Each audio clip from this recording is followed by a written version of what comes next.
So before we get into today's lecture, let's just quickly look at what we did in the last lecture, number 21, which was essentially to review this paper, and this was in 1935, in which basically Einstein, Podolsky and Rosen, they pointed out as to what they thought was the inconsistencies within quantum mechanics at that time. So the way this paper goes is that first they were talking about the Heisenberg uncertainty relation, which is one of the very basic principles of quantum mechanics, at least in the context of one particle systems. And Heisenberg uncertainty relation basically says that a system cannot simultaneously be in the eigenstates of two non-commuting operators. So for example, if position and momentum, these are two non-commuting operators. So a given system cannot simultaneously be in the eigenstates of both these operators. It can be in the eigenstate of either position or momentum, but it cannot be an eigenstate of both these operators at the same time. Another way of saying this is in putting in this form, which is in the form of an inequality, that the uncertainty in x times the uncertainty in p, the uncertainty in position and the uncertainty in momentum, that product has to be greater than h bar by 2. So this is a fundamental constraint that that quantum theory puts on a system. And then this basically says that if we know the position of a system or a particle very accurately, then we cannot have the knowledge of the momentum of the particle with arbitrary accuracy. The accuracy will then be decided by or dictated by this limit, which is h bar by 2. So these two are the statements, that is uncertainty and saying that the system cannot simultaneously be in the eigenstates of two non-commuting operators. They are pointing out the same thing. So this is the first principle of quantum mechanics. Now they use this fact and then they consider a system of two entangled particles, and in the context of two entangled particles, they show that this relation, the Heisenberg uncertainty relation, this relation is apparently violated, and so they point out that this is inconsistent and a theory should not have such inconsistency. Hence quantum mechanics is probably an incomplete theory. Okay, so let's look at their arguments for two entangled particles. So here we have a system where we had two particles that had a common past. That means these two particles interacted in the past, and after that they got separated. And once they got separated, there is no interaction between them. There is no, they are not interacting with each other, and in fact they could even be space-like separated in the present. So for such a system, then they construct a wave function corresponding to this system, and they choose a very simple function, wave function. I mean, this wave function could be anything, but this is the wave function that was chosen by Einstein, Podolsky and Rosen. This wave function is definitely allowed within quantum mechanics for a two-particle system to have. Now this wave function is basically a superposition of, I mean, this is a two-particle state, that this is the state corresponding to the first particle, second particle, and that's the state corresponding to the first particle, and there is an integral over p. So this is a superposition of such two-particle states over this p. So for such a state, if we make a measurement, we find that the system will then collapse into one of this two-photon state. And we see that this one is an eigenstate of the momentum operator of the second particle with momentum minus p, and that one is an eigenstate of the momentum operator of the first particle with eigenvalue p.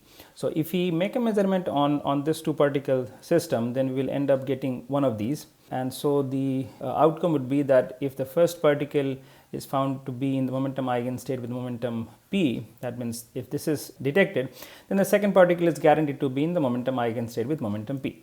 Okay. Now then we also saw that this state can be written, this was in the momentum basis, the same state can be written in the position basis. And in the position basis, we see that then this is an eigenstate of the position operator of the second particle, and this is then eigenstate of the position operator of the first particle. So for this state, again, which is a superposition of two particle states over this x, if you make a measurement, we will end up getting one of this term in the superposition.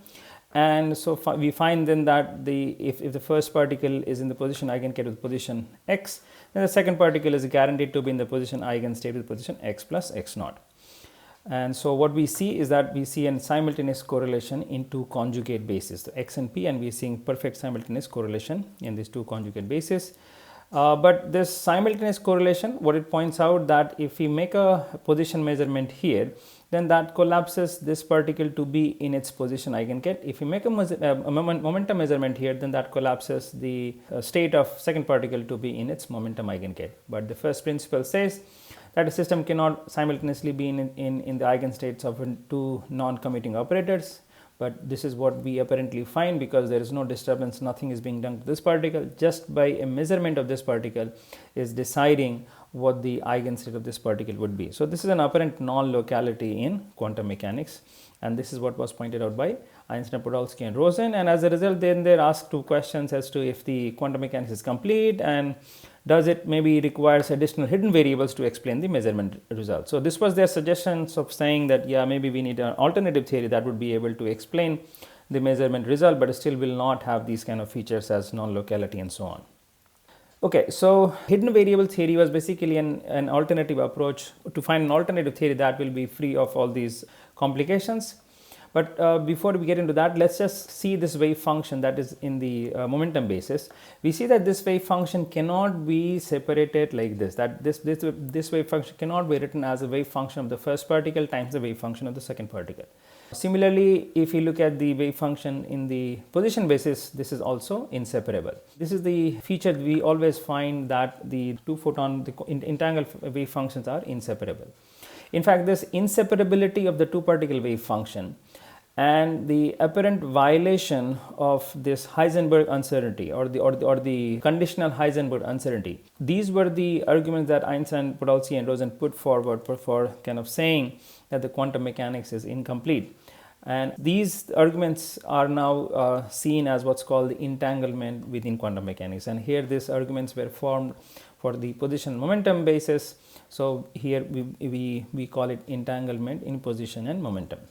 So entanglement, as we understand now, it means simultaneous correlations in two conjugate variables and the inseparability of the two particle state into individual particle state. Okay, so far using Einstein's argument, we have defined entanglement, but this is in position and momentum. But we can have other pair of conjugate variables, for example, time and energy, we can also have it there. And similarly, we can have an uncertainty relation or conditional uncertainty relation for time and energy as well. And in that case, we would refer to it as entanglement in time and energy. So the EPR type argument, which is what the entanglement is. It's not that it just exists in this continuous variable basis such as position, momentum, time, energy. It can also exist in finite dimensional discrete basis such as orbital angular momentum. And so here is just one example. This is a state. This is a state in the orbital angular momentum basis. Again, an infinite summation of this two particle state in which the first particle has orbital angular momentum L h bar, second particle is minus L h bar, but they can take in any index L. But again, if you make a measurement out of this infinite superposition, we'll end up with just one term, and for that one term, we'll see that the orbital angular momentum of the first and second particles are correlated in that if the first one is L, the second one is minus L h bar.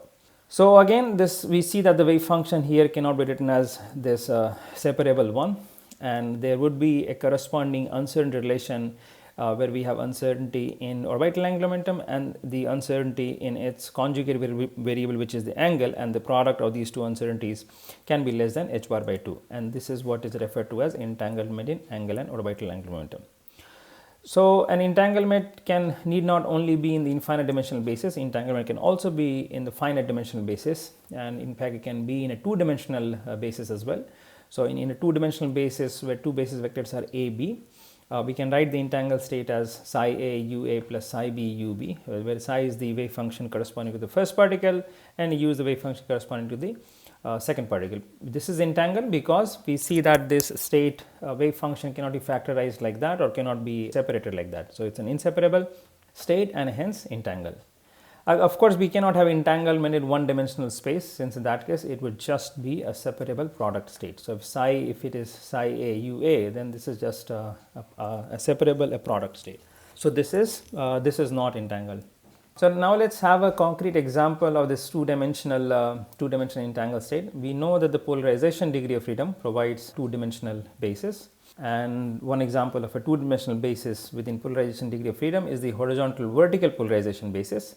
So if you use horizontal vertical polarization basis, then let's try to write an entangled state. So let's say that for the first particle, psi A is horizontally polarized light and UA is the vertically polarized. Again, for the second particle, psi is psi B, UA is horizontally polarized and UB is vertically polarized. So with that, we can write this two-dimensional entangled state in the horizontal vertical polarization basis like this, 1 over root 2 HHVV. So this is of course an inseparable state because we can't write it like the wave function of the first times the wave function of the second. And so it's an inseparable state, and we also see that this is a superposition of two particle states. One is HH, the other one is VV. So it's a superposition of these two. But of course, if we make a measurement, we will either find HH or VV.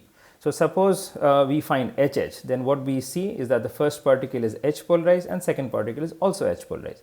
But suppose our measurement, when we make a measurement, we end up with this term, and so then what we find is that whenever the first particle is B polarized, the second one is also B polarized.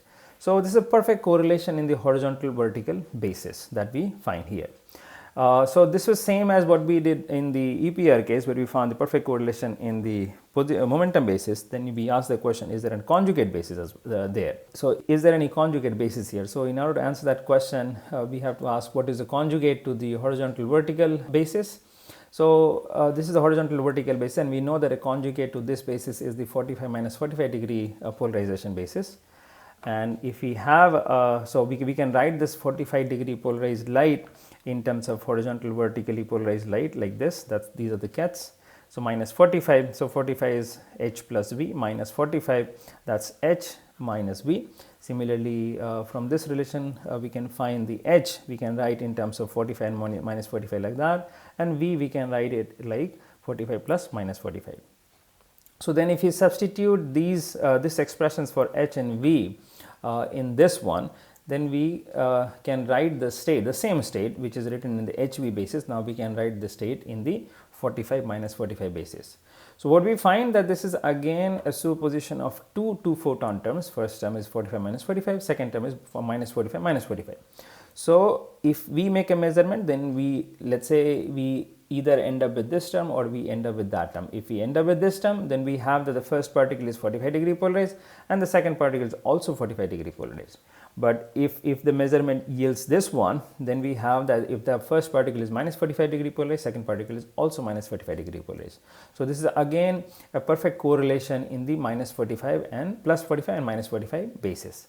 This is the same system, and we find that it is correlated in the horizontal vertical basis as well as in the 45 minus 45 basis. So that's a simultaneous correlation in two conjugate basis. So we have simultaneous correlation in two conjugate basis, and it is also an inseparable state, and this is what we refer to as polarization entanglement. So again, we have tried giving a very similar interpretation here as the Einstein-Podolsky-Rosen argument for position, momentum operators and variables. And here it is for polarization, but just polarization is two-dimensional and X and P are infinite dimensional. So what we have seen is how EPR arguments can be formed for infinite dimensional continuous and discrete basis as well as for the two-dimensional basis. So now what about EPR's question, that is quantum mechanics incomplete? Does it require additional hidden variables to explain measurement result? And what about the non-locality in quantum mechanics?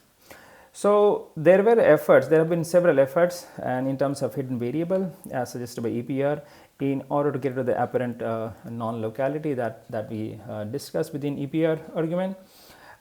This hidden variable is just an alternative approach to find a theory that is able to explain all the predictions of quantum mechanics or able to explain all the measurement results that we see, but without having to use the notion of wave function or a state or entanglement or anything. So this was the effort. So we have seen that the science EPR argument can be constructed for infinite dimensional, continuous, discrete as well as two-dimensional basis. So of course, a hidden variable theory can be worked out for infinite dimensional basis as well as for two-dimensional basis. So here we will actually just describe the hidden variable approach through a two-dimensional version, through two-dimensional theories only, because that's simpler.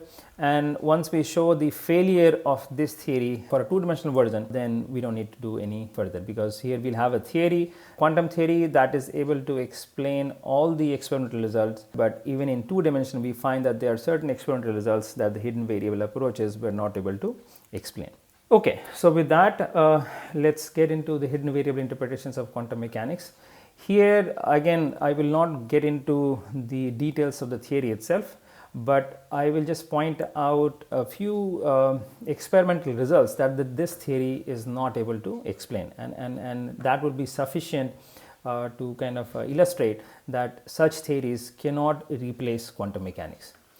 So here is an entanglement quantum mechanical setup that we have a source of entangled photons. So these are the two entangled photons, and they have this correlation which we call entanglement. And then we also have this source, in fact two independent sources.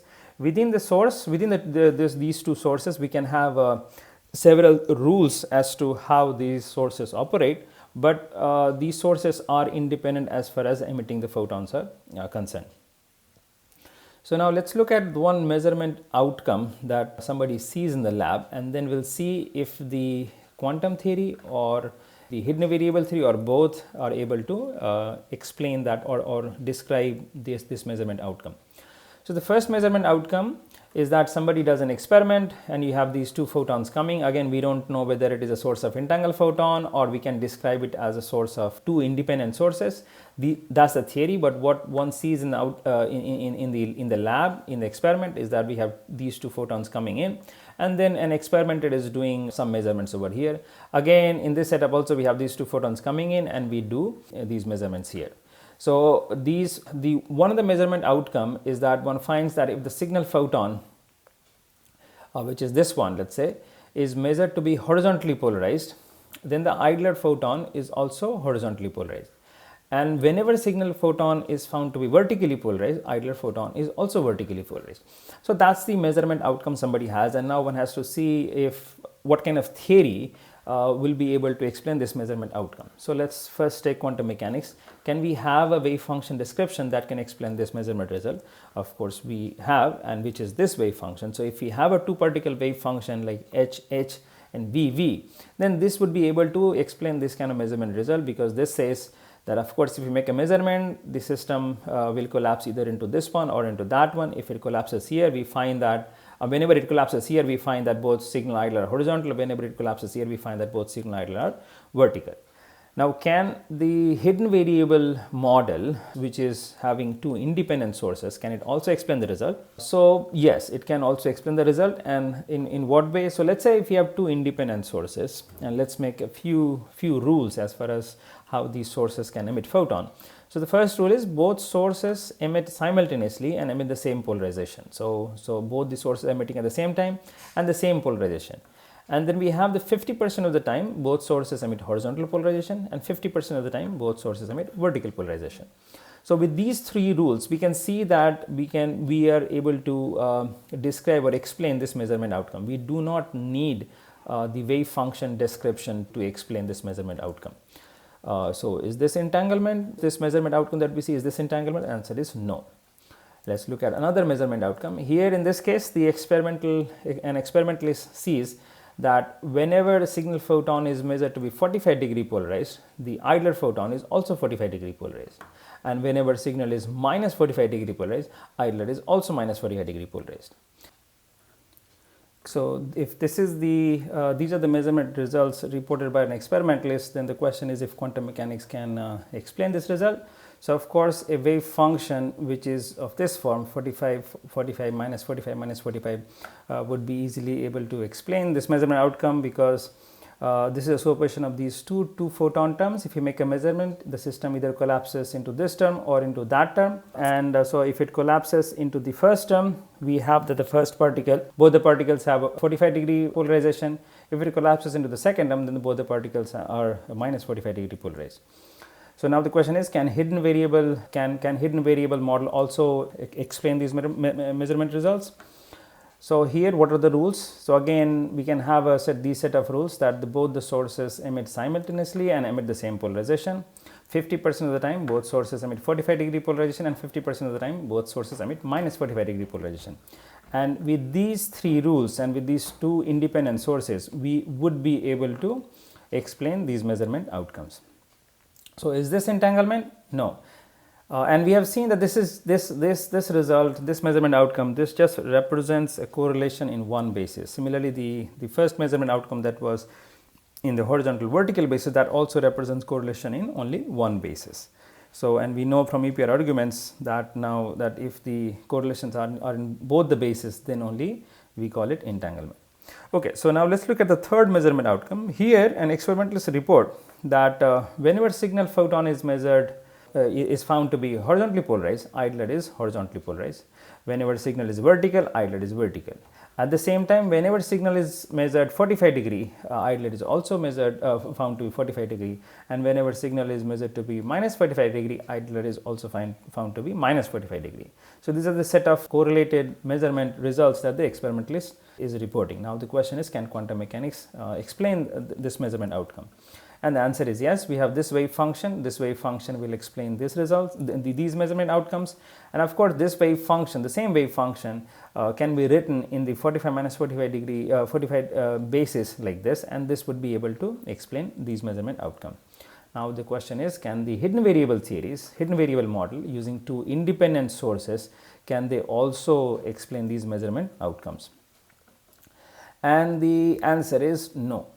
In fact, the challenge is, no matter which and how many set of rules we make here on these two sources, we would never be able to explain these measurement outcomes. But the quantum mechanics of course can do, but hidden variable theories will never ever be able to do. Of course, we can do that both sources emit simultaneously in the same polarization, and then one very plausible theory seems that maybe they can emit 25% of the time they emit horizontal, 25% of the time they emit vertical, and so on for 45 minus 45. But we will quickly see that if this one emits two horizontal, but experimenter has no idea, and experimenter this time is measuring both vertical, horizontal and 45 minus 45 degree basis. So suppose there is a horizontal photon coming in, but the experimentalist is measuring in the 45 minus 45 degree basis, and since a horizontally polarized photon has 50% chance of being found 45 and 50% of chance of being found as minus 45 degree polarized photon, then when you have H and H here, but if the experimenter is measuring with a 45 minus 45 polarizer, then there is a chance that we can get uncorrelated result, that one detects a 45 and minus 45 here and vice versa. So this 25% for all the four polarizations, that model will not work. And the challenge here is that no set of rules will be able to explain this measurement outcomes, which are basically simultaneous correlation in two conjugate bases. So is this entanglement? Yes, this is entanglement. And through this one example, what we have shown here is that the hidden variable theories are not able to explain this specific result, that is the simultaneous correlation in two conjugate bases that we see here. But quantum mechanics is definitely able to explain, and these things have been now seen experimentally and kind of proved beyond doubt that yes, hidden variable theories do not work. So this is, here we have just given an introduction to the hidden variable theory and kind of shown that with this particular example that and for the two-dimensional case that it actually doesn't work, and hence it cannot replace quantum mechanics. So we will not be doing the hidden variable for the continuous variable and so on. This is just sufficient to kind of show that it cannot replace quantum mechanics. So here is a kind of chronology of how these foundational debate about quantum mechanics can proceeded. So 1935 we had EPR paper, and then about after 15 years there was hidden variable theories that were suggested and worked out by David Bohm, and there's several other work. I'm just pointing out two here. And then until 1964 there was no way of finding out whether we can actually experiment. There was no way of finding out whether one can have hidden variable theories or not. So in 1964 John Bell he proposed an inequality, and he then showed through rigorous math that if that quantum mechanical results can actually violate this inequality, but the hidden variable theories won't be able to violate. And then in 1980s, 90s, There were several experiments showing the violations of Bell inequality, basically showing that hidden variable theories basically cannot replace quantum mechanics. So there's several experiments that have actually been done. In fact, people are still making more and more complicated hidden variable theories, and then again then people are following that up with more and more updated version of Bell inequality violation. So in the next lecture we will look at this Bell inequality in its original form that was given by Bell. This was given again for two-dimensional systems. So we will look at the Bell inequality. So for today's lecture we will stop here. Thank you.